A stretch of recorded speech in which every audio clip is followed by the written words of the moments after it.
وعن عبادة بن الصامت رضی اللہ تعالیٰ عنہ قال قال رسول اللہ صلی اللہ تعالیٰ علیہ وسلم وحوله عصابة من أصحابه بايعوني على أن لا تشركوا بالله شيئا ولا تسرقوا ولا تزنوا ولا تقتلوا أولادكم ولا تأتوا ببهتان تفترونه بين أيديكم وأرجلكم ولا تعصوا في معروف فمن وفى منكم فأجره على الله ومن أصاب من ذلك شيئا فأوقب به في الدنيا فهو كفارة له ومن أصاب من ذلك شيئا ثم ستره الله عليه فهو إلى الله إن شاء عفا عنه وإن شاء عاقبه فبايعناه على ذلك متفق علیہ۔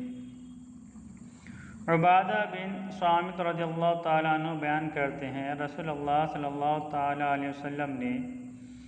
جب کہ آپ کے صحابہ کرام کی ایک جماعت آپ کے ارد گرد موجود تھی، فرمایا تم اس بات پر میری بیعت کرو کہ تم اللہ تعالیٰ کے ساتھ کسی کو شریک نہیں بناؤ گے، تم چوری کرو گے نہ زنا کرو گے، یعنی زنا بھی نہیں کرنا اور چوری بھی نہیں کرنا، تم اپنی اولاد کو قتل نہ کرو گے، اپنی طرف سے کسی پر بہتان نہ لگاؤ گے، بچوں کو قتل نہیں کرنا اور کسی پر تہمت بہتان نہیں لگانا، اور نہ ہی معروف میں نافرمانی کرو گے، یعنی کوئی اچھی بات کا حکم دے تو تم ان کی مخالفت نافرمانی نہ کرو گے۔ پس تم میں سے جو شخص اس وعدے کو، اس عہد کو پورا کر سکے تو اس کا اجر اللہ کے ذمہ ہے، اور جس نے ان میں سے کسی چیز کا ارتکاب کیا، یعنی کسی نے ان چیزوں میں سے کسی چیز کی مخالفت کی اور اسے دنیا میں اس کی سزا مل گئی تو اس کے لیے کفارہ ہے، یعنی گناہ بھی اس کے سر سے ختم ہو گیا، اور جس نے ان میں سے کسی چیز کا ارتکاب کیا پھر اللہ نے اس کی پردہ پوشی کر دی، یعنی اس کے گناہ کو خدا چھپا دیا، تو اس کا معاملہ اللہ کے سپرد ہے، اگر وہ چاہے تو اس سے درگزر فرمائے اور اگر چاہے تو اسے سزا دے۔ پس ہم نے اس پر آپ صلی اللہ تعالیٰ علیہ وسلم کی بیعت کر لی۔ وعن ابی سعید الخدری رضی اللہ تعالیٰ عنہ قال خرج رسول اللہ صلی اللہ تعالیٰ علیہ وسلم فی اضحیٰ او فطر الى المصلی فمر علی النساء فقال یا معاشر النساء تصدقنا فإنی أریتکن اکثر اہل النار فقلنا وبما یا رسول اللہ قال تکثرن اللعن وتکفرن العشیرہ ما رأيت من ناقصات عقل ودين أذهب للب الرجل الحازم من إحداكن قلنا وما نقصان ديننا وعقلنا يا رسول الله قال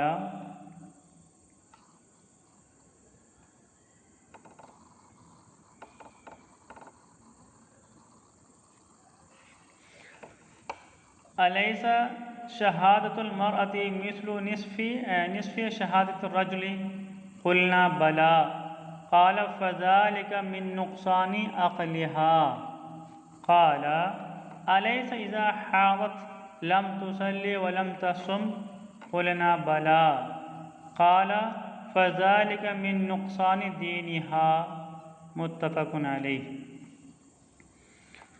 ابو سعید خدری رضی اللہ تعالیٰ عنہ بیان کرتے ہیں رسول اللہ صلی اللہ تعالیٰ علیہ وسلم عید الاضحیٰ یا عید الفطر کے موقع پر عیدگاہ کی طرف تشریف لائے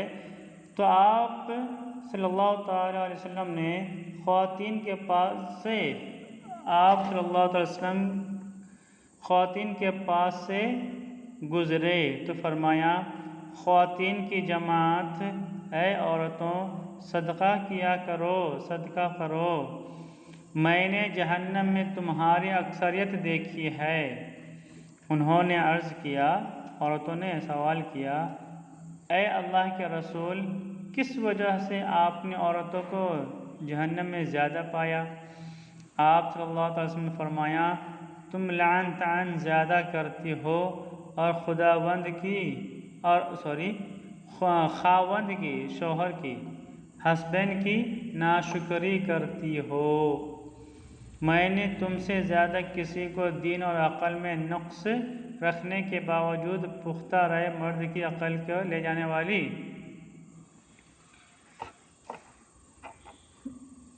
نقص رکھنے کے باوجود پختہ رائے مرد کی عقل کو لے جانے والا نہیں پایا۔ یعنی تمہارے پاس عقل دماغ کم ہے، دین بھی کم ہے، پھر بھی تم ایک بہت ہی بڑے عقل مند کی عقل کو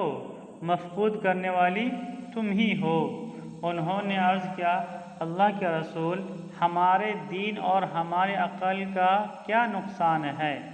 آپ صلی اللہ تعالی علیہ وسلم نے فرمایا، کیا عورت کی گواہی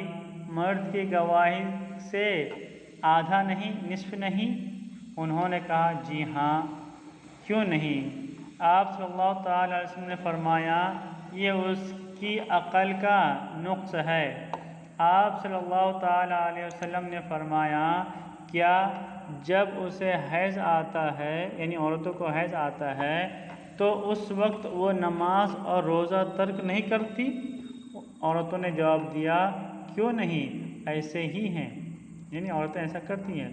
آپ صلی اللہ علیہ وسلم نے فرمایا، یہ اس کے دین کے نقص میں سے ہے، یعنی اس طرح کرنا ان کے ناقص دین کی دلیل ہے۔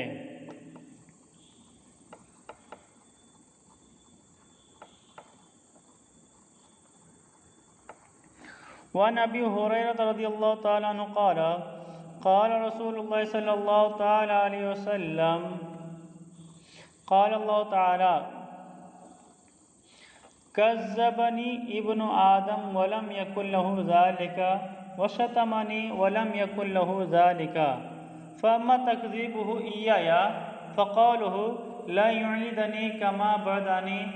ولیس اول الخلق بأہون علی من اعادته واما شتمہ ایایا فقوله اتخذ اللہ ولدا وأنا الأحد الصمد الذي لم ألد ولم أولد ولم يكن لي كفوا أحد۔ ابو ہریرہ رضی اللہ تعالیٰ عنہ بیان کرتے ہیں، رسول اللہ صلی اللہ تعالیٰ علیہ وسلم نے فرمایا، اللہ تعالیٰ فرماتا ہے، ابن آدم نے میری تکذیب، مجھے جھٹلایا، تکذیب کی، حالانکہ یہ اس کے لیے مناسب نہیں، اور اس نے مجھے برا بھلا کہا، حالانکہ یہ اس کے لائق نہیں تھا۔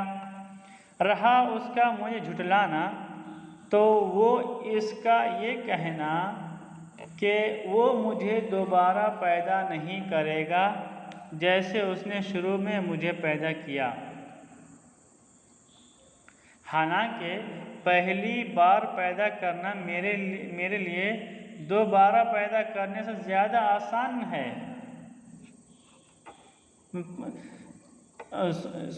آسان نہیں، پہلی بار پیدا کرنا میرے لیے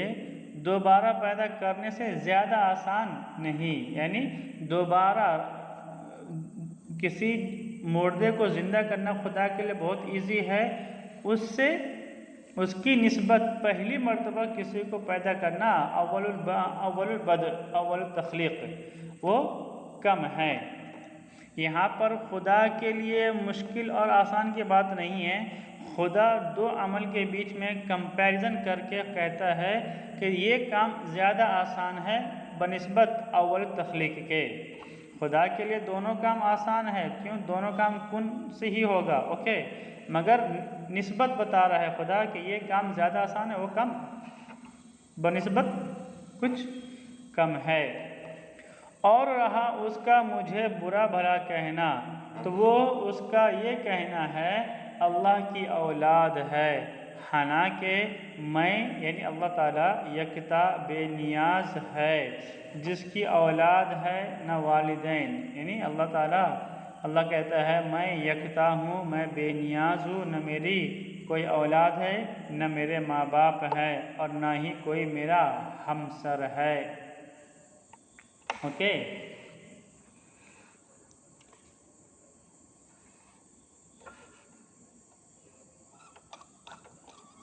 وفی روایت ابن عباس رضی اللہ تعالیٰ عنہما وَأَمَّا شَتْمُهُ إِيَّايَ فَقَوْلُهُ لِي وَلَدٌ وَسُبْحَانِي أَنْ أَتَّخِذَ صَاحِبَةً أَوْ وَلَدًا، رواہ البخاری۔ ابن عباس رضی اللہ تعالیٰ عنہما سے مروی ہے، حدیث میں ہے، اور رہا اس کا مجھے گالی دینا تو اس کا یہ کہنا ہے میری اولاد ہے، حالانکہ میں اس سے پاک ہوں کہ میری بیوی ہو یا میری اولاد ہو۔